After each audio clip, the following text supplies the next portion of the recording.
everyone, this is a game called Devos.io. It's made by the creator of Starve.io. I haven't seen a lot of gameplay for this game, specifically with a microphone. I find that to be quite irritating, especially when you're trying to get a tutorial or a guide across. So I'm going to be making this as a general strategy guide, and we'll see how it goes. So first things first, obviously you have the server selector here, and I'm just going to go into US East 1. Again, I obviously play on the US servers, so and here's the two modes, survival and battle royale. Battle royale is actually a newer mode, so we're going to go right in. I'm going to teach you some general strategy. You spawn with 2 stone. The 2 stone is important because you need the 2 stone to make a hatchet, and you can't get stone with your fist. So first thing you want to do is craft your hatchet as soon as you get 10 wood. Hopefully I'll be able to teach everything so you can get to the highest point as quickly as possible. So the second thing you want to do is get enough wood and stone for a campfire. That's 30 wood, 5 stone. I've already got it cooking. So if you don't know, you select items by just clicking on them on your inventory or using the designated hotkey, so 1, 2, 3, 4, 5. That'll obviously change as you get more inventory slots. When you're picking up berries, you have to use your bare hands. Don't use a hatchet or anything. You'll break the plant and only get 1 berry, I believe. So I'm actually freezing. I'll go over the indicator bars here in a second. So I'm going to click on my campfire, place it down, then press E on it, and click right here to add my wood. As you can see in the bottom left, the first bar is my food, the second one is my warmth, the third one is my energy, and that's used when you sprint or when you swing a tool. This bar right here, that is my radiation level. Radiation, you can get more rads by going to the rad city, which you can't do early, because it will kill you.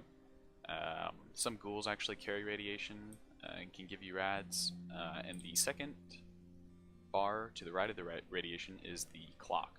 As you can see, it just turned daytime, so that would make sense. So now that it's daytime, I'm able to freely move about without having to worry about getting frozen to death.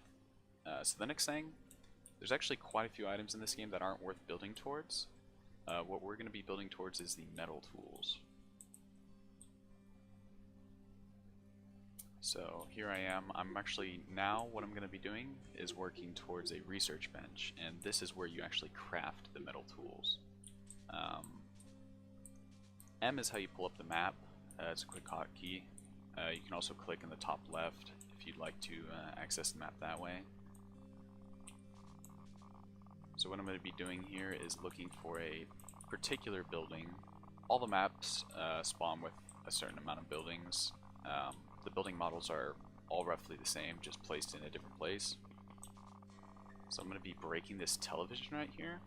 And what it's going to be doing is giving me some shaped metal, circuit board, and a wire. I believe it also drops a little bit of wood, but what we want out of it is the shaped metal. This actually saves us time to where we don't have to build a pickaxe, go and mine the metal, and then smelt it.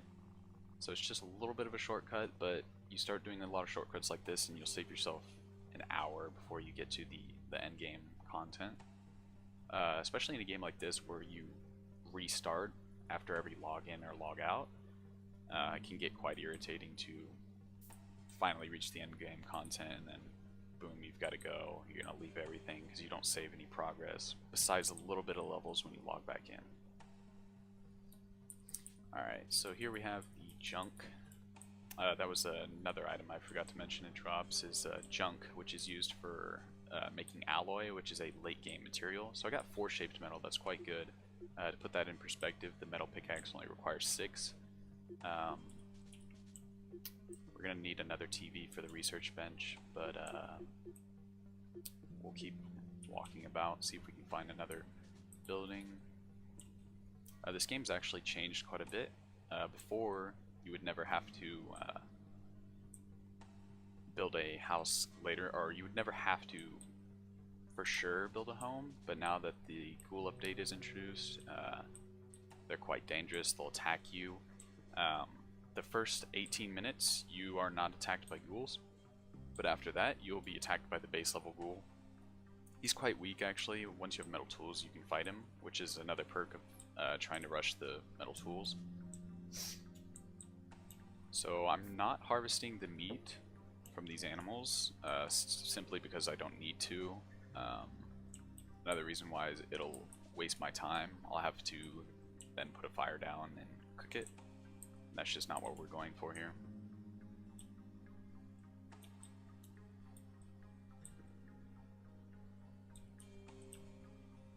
So I can't actually see a television in here, and there is one. So we'll be going in here and busting the television, or computer rather. This is actually faster with the pickaxe, but I think the difference is negligible, and the materials you're going to waste building a pickaxe and the time you're going to waste building a pickaxe is just not worth it. I like to play this game as quickly as possible and as efficiently as possible, so hopefully I can show you the efficient way to do everything in this game. I know quite a bit for this game. I've seen a lot of people who are or consider themselves quote-unquote pro, but they end up doing a lot of wasteful things and things that just take extra time and just for no reason. So this takes roughly, I think, 40 or 50 hits, just because of how crappy my tool is, but again, the time we save doing this is just incredible. So as you can see in the bottom right in my inventory, I have 8 shaped metal now. That's actually 16 raw iron, and that actually is pretty difficult to get. There's some players here. I'm not gonna go near them. So now we can build our research bench. I'm not gonna make this too long because I just want to get the basic, like, core, very beginner's strategy guide out. But now that I'm able to craft the research bench, and this is opened up by pressing C, and this is your your skills tree. Every time you, in the bottom left, there's actually a white bar with a number on top of it. That's my level and my experience towards the next level. One of the more important stats in this game, because this is how you unlock all recipes to craft things. Also, you can improve your vision, inventory, and get a builder skill.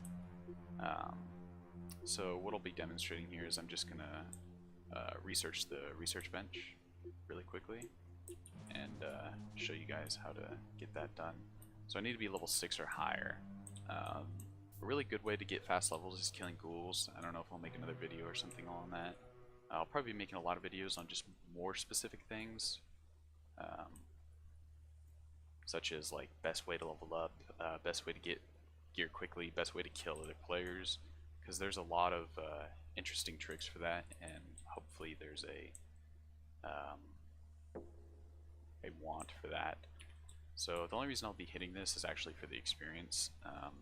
Things like animals, berries, anything that's not a general raw material gives you quite a bit of XP, so it's another small trick you can use. There's a surprising amount of depth to this game as well.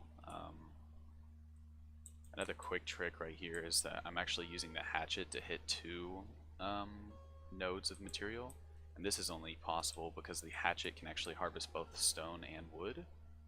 Had I been using a pickaxe, I would simply just be breaking the wood. So I'm very close to 6 now, so I'm just going to hit one thing. Okay, so now we can craft the research bench. This just includes or indicates that there's new unlocks available for you whenever you get a skill point. So here, as you can see, this is a base unlocked recipe, which means you don't have to put a skill point in it. You start the game knowing this recipe. But as you can see, this one's red, which means we have to unlock it. So I'm going to unlock that, and I'm just going to build a workbench. The reason why I know I need to do this is not only because I've played, but because this symbol right here tells you what bench is required to craft this item. And again, as you can see, we need a workbench. So I'm going to clear out my inventory real quick because I need inventory space for the workbench. my workbench finished on time. I can't get through here, so I'm going to chop my way in here.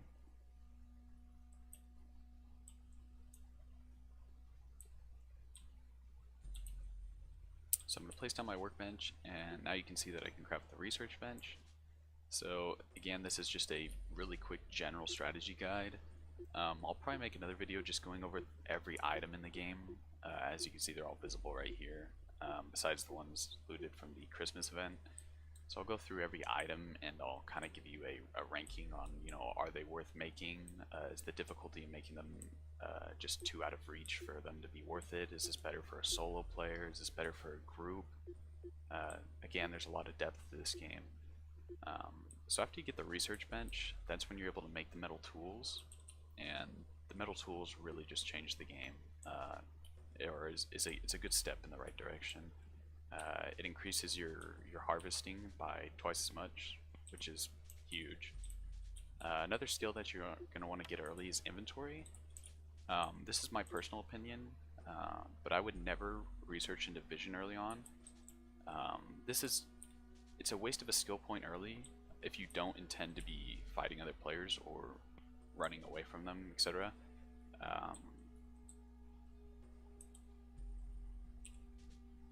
So my research bench is done here. Nails are only used for repairing, or they can be shot out of the nail gun for pretty much minimal damage, so again, that's not really worth it.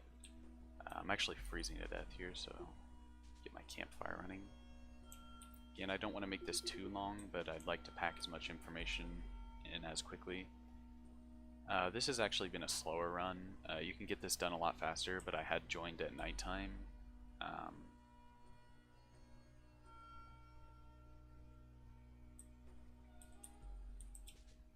not sure what he's wowing about, but... So as you can see, I used my 6 metal on crafting the research bench, and we're going to need more metal for the tools, and it flows kind of well because I'm in here already, and I can get the shaped metal here. I don't need a smelter, and another reason why this is a good method of getting shaped metal is because the smelter requires you 4 raw metal or raw iron to just craft the fire pit, which is how you smelt metal. You can't smelt metal in a basic campfire. There's also buildings that spawn many computers right next to each other, and these can be broken rather quickly.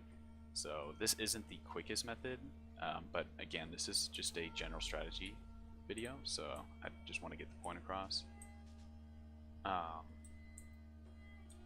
While we're at it, there's another tip that I don't see a lot of players implementing is, so the way the spawning in this game, the loot spawning works in this game is every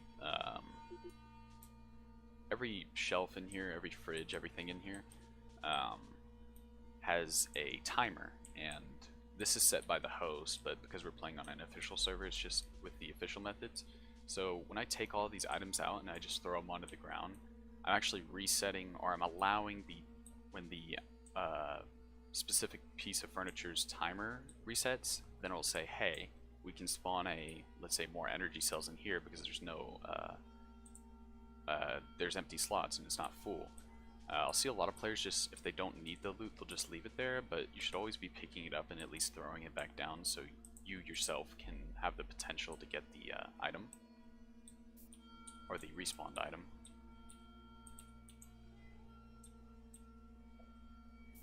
So like I was saying, the way the loot respawn works in this game is, let's say there's a X amount of chance to spawn, I don't know, let's say energy cells within a 3-minute period. So again, if there's empty slot and the chance rolls correctly, you'll be able to get the item. But it can only roll correctly if the slots are empty. So I actually have 6 shaped metal, and this will allow me to craft the first tool. I don't have enough raw material for it, but pickaxes always require stone, at least for the metal portion. So we don't have enough for that, but we are closer to this, but that requires another shaped metal, so we'll just go for this. I think that's where I'll end it. This is a pretty quick method for getting metal tools. Once you get metal tools, it's actually a lot quicker to get up to sulfur and the end game items. This is arguably the hardest part of the game, is the beginning. Once you're set, it's much easier. So hopefully I can be more coherent in the next videos. I'm going to go over more specific things such as like the inventory and what the most worth path to go down. So I think I'll end it here. Thank you. Hopefully this helps somebody. It's kind of a intimidating game at first, so again, thank you, and I'll see you next time.